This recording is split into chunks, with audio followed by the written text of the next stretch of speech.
A very good morning, everyone. So this is anthropology at Sankar Mocham for general awareness. तो हम लोग discuss कर रहे थे विलेज स्टडीज़ की, और इसमें हम लोगों ने बात किया था village as a social unit कैसे एग्जिस्ट करता है, पॉजिटिव्स क्या है, नेगेटिव्स क्या है, काउंटर क्रिटिसिज्म क्या है. तो इसमें हमने एस.सी. दुबे का रेफरेंस दिया था, तो डिफरेंट डिफरेंट एंथ्रोपोलॉजिस्ट का भी रेफरेंस दिया था. आज जो हम लोग बात करने वाले हैं that is about caste system और kinship system and kinship system. ये बहुत इंपॉर्टेंट कंसेप्ट है. ये सिर्फ और सिर्फ हमारे ऑप्शनल सब्जेक्ट में ही नहीं बल्कि हमारे जीएस के लिए भी बहुत इंपॉर्टेंट है. तो जीएस में सोशल का सब्जेक्ट आ जाए या कोई भी सब्जेक्ट आ जाए, उसमें हमें कास्ट सिस्टम, क्योंकि सोसाइटी के बारे में समझना बहुत ज़्यादा इम्पॉर्टेंट है. यहाँ पे अगर हम बात करेंगे तो ये जो कास्ट सोसाइटी है, दिस आइडिया ऑफ कास्ट, ठीक है, कास्ट जो है हमारा, ये डिपेंड करता है एक सिस्टम ऑफ हायरार्की पे. ठीक है, यहाँ पे एक बहुत बड़ी हायरार्की हमको देखने को मिलती है कि किस तरह से, क्योंकि हायरार्की, अब इस पर डायरेक्ट क्वेश्चन आया हुआ है कि हायरार्की और कास्ट का कैसे रिलेशन है. तो डायरेक्ट रिलेशन है.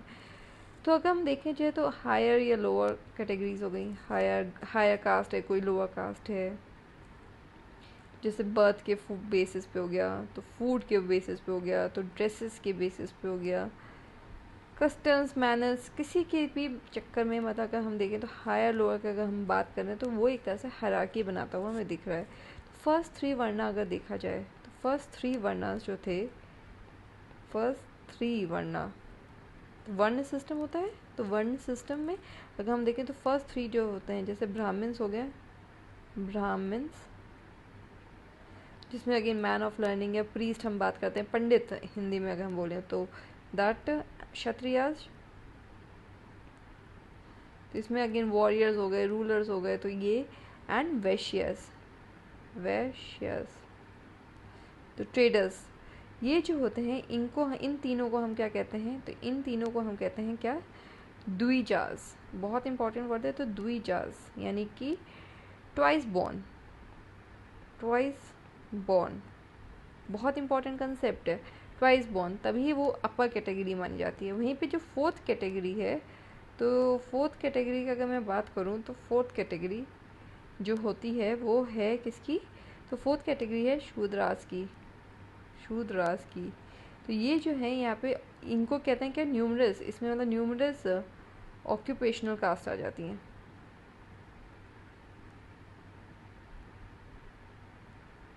ठीक है, जो कि अगेन जिनको हम कहते हैं जैसे सफाई करना, तो कचरा वगैरह उठाना, इन सबको तो क्लीन करने के लिए होती हैं. और ये डिफरेंट ऑक्यूपेशनल कास्ट है, ये अनटचेबल्स नहीं होते हैं. ठीक है, ये आपको समझना होगा कि हमारी अंडरस्टैंडिंग, हमारे थ्योरेटिकल फ्रेमवर्क में किसको अनटचेबल का है. तो ये अनटचेबल नहीं है, ये फोर्थ कास्ट है. वहीं पे अगर मैं बात करूँ तो एक फिफ्थ मेजर कैटेगरी भी एग्जिस्ट करती है, जिसको हम क्या कहते हैं, अनटचेबल्स. अनटचेबल्स जो फिफ्थ है, ये जो डिस्टिंक्शन है ये बहुत लोगों को समझ में एंड तक नहीं आता है, जिससे क्या होती है, प्रॉब्लम होती है. तो अनटचेबिलिटी, तो अनटचेबल कास्ट की बात करें तो इसमें भी हम देखते हैं कि ये जो है, ये जो वर्ण सिस्टम से बाहर होते हैं उनको हम कहते हैं क्या, अनटचेबल्स. तो that becomes a problematic aspect. तो इसमें अगर देखा जाए तो हर कैटेगरी में, अब हम लोग सब कास्ट की बात करें तो हर कैटेगरी के अंदर हम देखा जाए तो सेवरल सब ग्रुप्स एग्जिस्ट करते हैं. तो सब groups with in each category.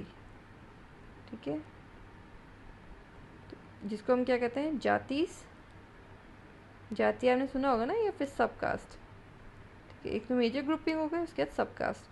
तो इसको अगेन, इसको भी हम लोग हायरार्किकल उसमें कर सकते हैं, क्योंकि एक उसमें अगर हम बात करें तो एक ऑर्डर में अगर रैंकिंग में देखा जाए तो ब्राह्मण्स के अंदर भी अगेन हम डिफरेंट डिफरेंट जातीज, उसका भी ग्रुपिंग, उसका भी हायरार्की, क्योंकि सोसाइटी जो है वो हायरार्की पे काम करती है. देखो हर चीज़ में हायरार्की होती है, तो वहाँ पे कैसे प्रॉब्लम हो जाता है. तो that is a thing to think. तो अगर हम देखा जाए तो हर में आ गया ये. अब कुछ स्टडीज़ हैं जिसमें हम लोग बात करते हैं कि किस तरीके से ये जो आइडिया है, जैसे कि the two opposite ends of the hierarchy were relatively fixed, in between और मिडिल रीजन में अगर हम देखा जाए तो देयर इज़ दिस डिबेट की थोड़ा सा ऊपर नीचे होता रहता है, चेंजेस होते हैं. तो म्यूचुअलिटी एस्पेक्ट भी हमें दिखते हैं. तो सारा ऐसा नहीं है कि किसी तरह की कोई मोबिलिटी नहीं रही है, बट वो मोबिलिटी बहुत डिफ़िकल्टी से होती है। तो मोबिलिटी का एस्पेक्ट की बात कौन कर रहा होता है? तो एक anthropologist and his name is Srinivas. तो श्रीनिवास क्या कहते हैं कि भैया ये ठीक है ऊपर और नीचे, तो मिडल वाले में अगर हम देखें, मिडल वाले में हम देखें तो थोड़ा सा मोबिलिटी एग्जिस्ट करती है। तो क्योंकि इससे हमें क्या पता लगता है कि दिस आइडिया कि हर चीज़ एकदम फिक्स नहीं है। ऑब्वियसली ह्यूमन नेचर की बात करें, कोई चीज़ फिक्स हो नहीं सकती। तो श्रीनिवास इस पॉइंट को हाईलाइट करते हैं। वहीं पे अगर हम बात करें तो कुछ जैसे हायर रिचुअल स्टेटस को क्लेम करने की कोशिश करें, जैसे अगेन कुछ फोर्सेस हैं यहाँ पे। अगर मैं बात करूँ तो किस तरह से क्लेम किया जाता है, तो हायर स्टेटस क्लेम। और ये करता कैसे हैं? तो जैसे कि जिसको श्रीनिवास क्या कहते हैं, श्रीनिवास ऐसे हायर स्टेटस की, भैया मैं ऊंचे जाति का हूँ। हर आदमी अपने आप को कहता है ना कि कोई बताता नहीं कि मैं, क्योंकि सोसाइटी में तो डिस्क्रिमिनेशन एग्जिस्ट करता है, तो हर आदमी क्या कहता है कि भैया मैं अपर कास्ट का हूँ, जहाँ से उसको बेनिफिट पड़ रहा हो। तो श्रीनिवास कहते हैं इस प्रोसेस को, जैसे संस्कृताइजेशन को हाईलाइट करते हैं। संस्कृताइजेशन, जो कि वो श्रीनिवास कहते हैं कि ये एक सिंपल प्रोसेस नहीं है, और ये ऐसा भी नहीं है कि सिर्फ रिचुअल्स या फिर लाइफस्टाइल को इमिटेशन से ही अचीव हो जाए, ऐसा नहीं है। यहाँ पे इन्होंने बात किया है कि कुछ पावर स्ट्रगल का, तो नेगोशिएशन एग्जिस्ट करता है, negotiation for power structure. Power structure में भैया हम ऊपर कैसे उठें, इसका पूरा नेगोशिएशन चलता है प्रॉपरली, ठीक है। तो यहाँ पे क्या होता है कि कुछ जैसे कि कुछ ओवरलैप हमको देखने को मिलता है। अब ओवरलैप किस सेंस में, तो ओवरलैप अगर मैं बात करूँ तो किस तरह से दिखता है, तो overlap between two the twin hierarchies of caste and land. मैंने कहा ना लैंड बहुत इंपॉर्टेंट सोर्स है, तो लैंड को हमेशा कनेक्ट करके चलो। तो अगर बात कर जाए तो रिच लैंड ओनर्स की अगर बात करें तो ज़्यादातर वो कौन होते थे, ब्राह्मण्स। या फिर हम बात कर लें तो द आइडिया कि जो अपर कास्ट हैं वो हमेशा क्या होंगे, और वो होंगे, उनके पास लैंड भी होगा, उनके पास रिसोर्सेज भी होगा। वहीं पे जो लोअर कास्ट है, हरिजन्स जो हैं, उनके पास वो क्या होता है ज़्यादातर जैसे लैंडलेस लेबरर्स। ये भी श्रीनिवास ने हाईलाइट किया है। तो हमें यहाँ पे क्या पता लगता है, तो दिस आइडिया कि पावर स्ट्रक्चर में कौन कैसे प्लेस है वो डिटरमाइन करता है कि रिसोर्स का एक्सेस क्या है, और रिसोर्स का एक्सेस है तब भी हायरार्की को भी वो डिटरमाइन करता है। तो it's a two way relationship, resource and hierarchy aspect. This concept that we have just discuss, it's very important. तो कास्ट सिस्टम को हम लोगों ने बात कैसे किया कि किस तरह से कास्ट सिस्टम एग्जिस्ट करता है, क्या हायर है, लोअर सिस्टम, हायरार्की की हम लोगों ने बात की। फिर द्विजा का आइडिया क्या होता है, फिर उसके बाद इन 4 वर्णों से बाहर एक कैटेगरी मानी जाती है जो अनटचेबल्स की होती है। फिर सब ग्रुप्स जाति की बात कर ली हम लोगों ने। फिर उसमें भी अगेन किस तरह से मोबिलिटी की बात करते हैं, श्रीनिवास के बीच वाली जो है वो आपस में मोबाइल हो सकते हैं, Sanskritization, negotiation, power structure, and then we are talked about land का आइडिया ऑल्सो।